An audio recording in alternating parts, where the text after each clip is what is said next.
안녕하세요. 강남 하이퍼 심층 면접 캠프를 통해서 울산대학교 의예과 합격한 김동황입니다. 일단 올해 입시에서 제가 가장 중요하게 생각했던 건 세 가지는 첫 번째로 수능 보는 시간에 절대 졸지 않기, 그리고 두 번째로 나는 항상 정시러라고 생각하기, 세 번째로는 수능을 목표로 공부한다라고 생각하기였습니다. 이 세 원칙은 결국 모두 제 마음가짐과 관련이 되어 있었어요.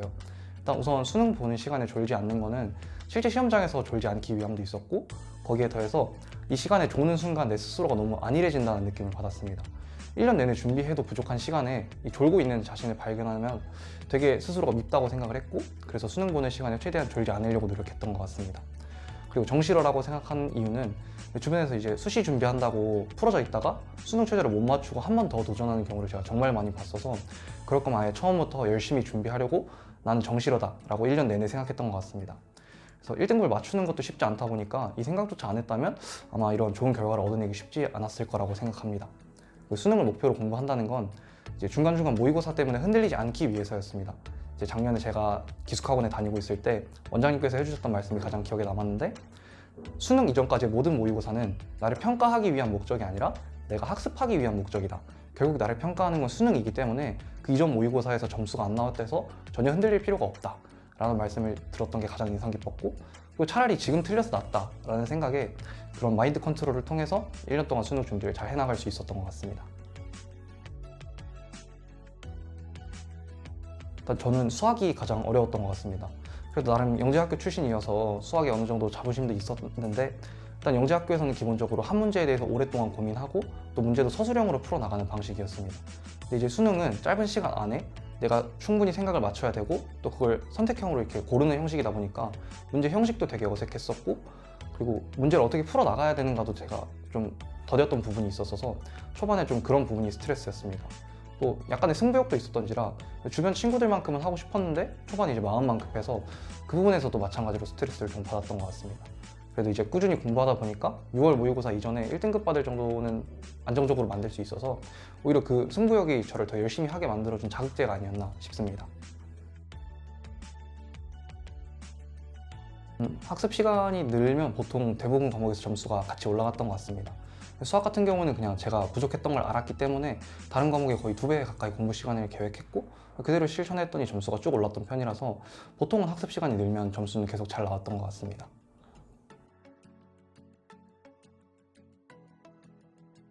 이제 전날 제가 잠을 잘 못 잤거나 혹은 뭐 부모님과 통화하면서 이런저런 얘기를 들은 날, 그리고 이제 휴가 나가서 들었던 그런 친구들의 대학교 일상이 생각나는 날은 정말 공부가 안 됐던 것 같습니다.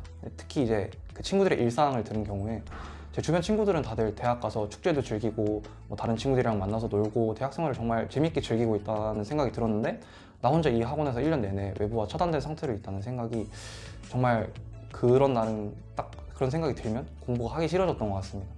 문제를 풀 때도 계속 잡생각이 났는데, 이런 날은 일단 그 잡생각을 하는 날을 굳이 건드리려고 하지 않았습니다. 그냥 집중이 안 된다는 것과 문제가 안 풀리는 날이라는 것을 깔끔하게 인정하고, 그런 다음 그럼에도 이제 할 수 있는 공부를 해보려고 노력했습니다. 뭐 예를 들면 딴 생각을 하더라도 손은 계속 수학 문제를 풀고 있다거나 그런 방식으로요. 이제 공부하면서 슬럼프라고 부를 만한 시기는 저는 크게 있진 않았던 것 같습니다. 다만 10월쯤에 수시 1차 결과 발표가 이제 수능 전에 나온 학교가 있었는데 그때 조금 힘들었던 것 같습니다. 원래 계획은 이제 정시를 준비하려고 했었는데 뜻밖의 수시 원서 접수를 할 수 있다는 걸 알게 됐고, 이제 그러다 보니까 자꾸 수시 카드에 의존하게 됐습니다. 그래서 괜히 이 수시 카드 한 장에 자꾸 마음이 가고 또 마음이 불안해지고, 그래서 당시에는 좀 성적도 그 불안함 때문에 저조하게 나왔고 공부도 잘 안 됐던 걸로 기억을 합니다.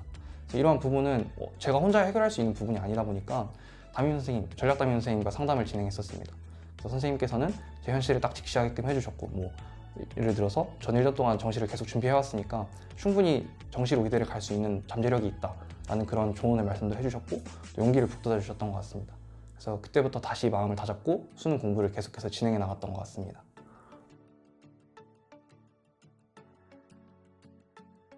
딱히 시간을 낭비했다는 생각이 드는 습관은 없었던 것 같습니다. 그냥 정해진 학원 시간표에 맞춰서 생활하다 보니까 딱 필요한 행동만 했던 것 같아요.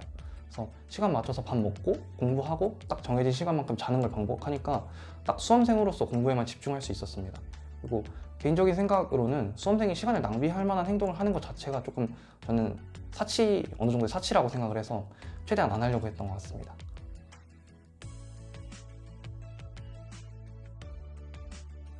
일단 정시로 대학을 갈 생각을 처음 했었기 때문에 원하는 대학 그리고 그 학과의 과목별 반영 비율을 처음에 고려했었습니다. 예를 들어서 국어가 30%, 수학이 40%, 탐구가 30%다 라고 하면은 우선 이 비율에 맞춰서 자습 시간을 전체로 분배하고, 그리고 그 주 숙제 상황이나 또는 그 전주에 봤던 주말 테스트 같은 성적에 따라서 무조건 과목의 비중을 조금 높이는 방식을 택했습니다. 저는 당시 유독 수학이 국어나 영어에 비해서 부족했기 때문에 수학의 비중을 조금 높게 잡아갔습니다. 그래서 초반에는 거의 국어와 영어의 2배에서 3배 정도 되었던 것 같고, 이제 후반으로 갈수록 수학이 어느 정도 잡혀갔고 국어와 영어도 마찬가지로 하방을 단단히 하기 위해서 국어의 한 1.2에서 1.5배 이런 식으로 조정을 해 나갔던 것 같습니다.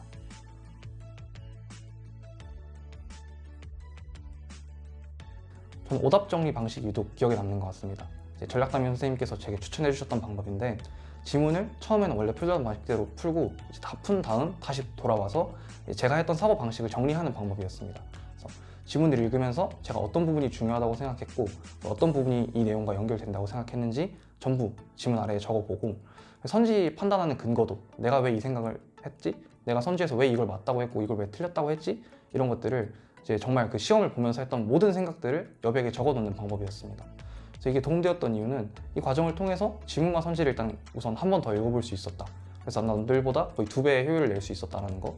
그리고 이제 그게 매달 진행하다 보니까 나중에는 이 적어놓은 것들이 모여서 제 사고방식에 공통된 문제점, 예를 들어서 국어 문학 같은 경우에 내가 자꾸 주관이 개입되어서 이 선지를 잘못 해석하는구나 이런 문제점이나, 또는 공통된 장점, 제 선지를 읽어 날 때 딱 답인 선지가 나왔으면 그 뒤에 걸 안 읽고 넘어가서 시간을 세이브한다, 이런 특징들을 찾을 수 있었습니다.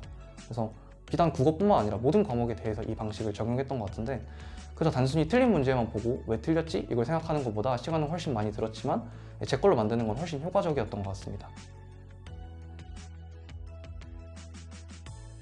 MMI 면접은 면접 캠프 때 어떤 방식인지 배우고 가지 않았더라면 저는 굉장히 당황했을 것 같습니다. 일반적인 생기부 기반 면접과는 다르게 현장에서 그 지문을 읽고 답해야 하는 긴장감, 그리고 면접자를 압박하는 그 면접관의 꼬리 질문이 MMI 면접의 특징이었던 것 같은데, 실제로 면접을 겪어보니 진짜 아무 준비 없이 면접장에 갔다가는 당하기 쉬울 거라는 인상을 받았습니다. 면접 캠프에서 실전 연습을 했던 게 정말 많이 도움이 되었던 것 같습니다. 특히 이제 꼬리 질문에 대한 대처법, 그리고 기본적으로 갖고 있어야 할 마인드 같은 거를 알고 갔다는 것만으로도 현장에서 되게 안정감을 느꼈고 자신감을 가질 수 있었던 것 같습니다. 짧은 시간 안에 많은 걸 배워갈 수 있는 수업이라고 생각합니다. 기출문제를 변형한 문제들도 접할 수 있어서 MMI 면접 문제가 어떤 형식으로 출제되는지 배울 수 있었고, 그리고 실전 연습을 통해서 실제 상황에서 생길 수 있는 상황들에 대한 그런 대처력을 기를 수 있었다고 생각합니다. 2027학년도 수험생 여러분들 화이팅!